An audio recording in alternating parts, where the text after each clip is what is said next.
उत्तर प्रदेश में सख्त होगा पेपर लीक कानून। आपको बता दें कि पेपर लीक कानून के लिए मसौदा तैयार किया जा रहा है।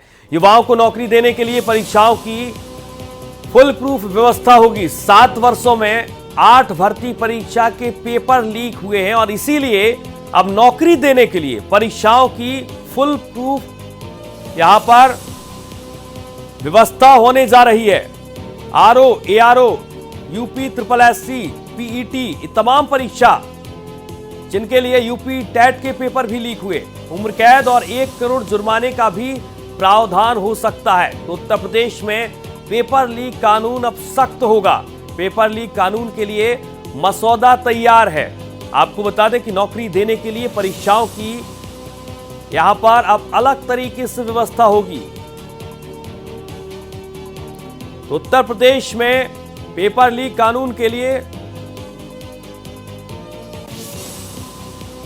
मसौदा तैयार है और सीधे चलेंगे अपने संवाददाता रजनीश पांडे हमारे साथ जुड़ चुके हैं। रजनीश, उत्तर प्रदेश में एक अलग मसौदा तैयार होने जा रहा है, मतलब अब खैर नहीं जो पेपर लीक कराते हैं। देखिए सूर्या, जो नया मसौदा तैयार हो रहा है उसमें इस बात का मेंशन किया गया है कि अगर कोई इस काम में दोषी पाया जाएगा तो उसको कड़ी से कड़ी सजा दी जाएगी और उस पर उम्र कैद के साथ ही 1 करोड़ जुर्माने का भी राहत का प्राविधान हो सकता है। देखिए, पहली मर्तबा नहीं है, हमेशा से जब से परीक्षा इस सरकार में खासकर परीक्षा होती है उसके बाद पेपर लीक आउट हो जाता है, दूसरा कोई उसके जगह पे बैठ जाता है, तो हमेशा से परीक्षा के शुचिता पे लोग सवाल खड़े करते रहे हैं, हमेशा से नौजवान प्रदर्शन भी करते रहे और सरकार की घेराबंदी भी करने का एक विपक्ष के पास बड़ा मुद्दा होता है।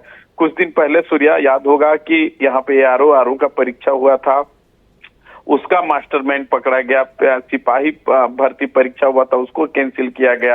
इसके पहले भी टेट पेट के एग्जाम में ऐसी सेंधमारी होती रही है, तो एक सरकार के लिए भी बड़ा चैलेंज था। हालांकि बाद में सरकार एसटीएफ के द्वारा उन आरोपियों की गिरफ्तारी तो कर लेती थी, लेकिन युवाओं के सामने एक भविष्य का भी खतरा होता था और जिसका कहने में कोई गुरेज नहीं, तो जिसका असर चुनावों में दिखा। इसको लेके योगी सरकार सख्त है। जो नियम नया मसौदा तैयार होने जा रहा है इसमें उम्र कैद की भी सजा हो सकती है, साथ ही जो एक रात की जुर्माना होती है उसको बढ़ा के 1 करोड़ कर दिया गया है।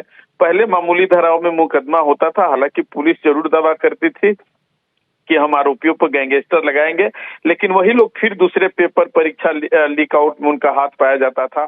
तो देखते हैं इस कानून कब तक आता है और इस कानून का क्या असर होगा, क्योंकि एक बहुत बड़ा चैलेंज है योगी सरकार के सामने शुचिता पूर्व परीक्षा कराने की। जी, 7 सालों में 8 भर्ती परीक्षा के पेपर लीक हुए। जिस तरीके के चुनाव नतीजे आए, क्या इससे हम मानकर चलें क्या कि सरकार को अब नौजवानों का ध्यान रखना है? सीएम योगी आदित्यनाथ एक एक विभाग पर नजर बनाए हुए हैं। जहां पर विभाग खाली पड़े हैं वहां पर निर्देश दिए गए हैं कि आप खाली विभागों में जो भर्तियां होनी है उनकी जानकारी दीजिए और तत्काल विज्ञापन निकालिए, तत्काल भर्ती कीजिए। क्या इसका असर हम देख इसीलिए पा रहे हैं? रजनीश, सूर्या, देखिए एक सरकार के लिए भी चैलेंज है और हमेशा से इस सरकार पे विपक्षी दल चाहे आम युवा भी आरोप लगाते रहे कि इस सरकार में नौजवानों को वो नौकरी नहीं मिली जिस नौकरी को उम्मीद देके ये सरकार आई थी।